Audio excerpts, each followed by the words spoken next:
તો સુરેન્દ્રનગર જિલ્લાના લખતર તાલુકાના કડુ ગામ નજીક ડેરવાડા જવાના રોડ પર આવેલ ચોકડી પર અચાનક મધમાખીનું ઝુંડ ઉડતા 4 લોકોને ડંખ માર્યો હતો। આ ઘટનામાં 2 પીજીવીસીએલના કર્મચારી સહિત 4 લોકો ઘાયલ થયા હતા।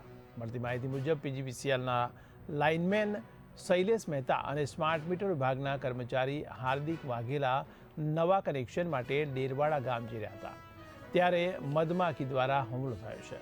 એ જ સમયે ડેરવાડા ગામના હર્ષદગીરી ગોસ્વામી અને દીપકભાઈ પણ ચોકડી પર હાજર હતા, જેમને પણ મધમાખીઓએ ડંખ માર્યો હતો। ગ્રામજનો દ્વારા તાત્કાલિક 108 એમ્બ્યુલન્સને જાણ કરવામાં આવી હતી, ત્યારે 108ની ટીમે તમામ ઇજાગ્રસ્તોને લખતરની સરકારી હોસ્પિટલ ખાતે ખસેડી સારવાર શરૂ કરી છે। ઉલ્લેખનીય છે કે કડુ ગામ નજીક ભમરિયા મધમાખીનો આતંક જોવા મળતા સ્થાનિકોમાં પણ હવે ભયનો માહોલ ફેલાયો છે। કયું મધ હતું? ભમરી કઈ જગ્યાએ કર્યું?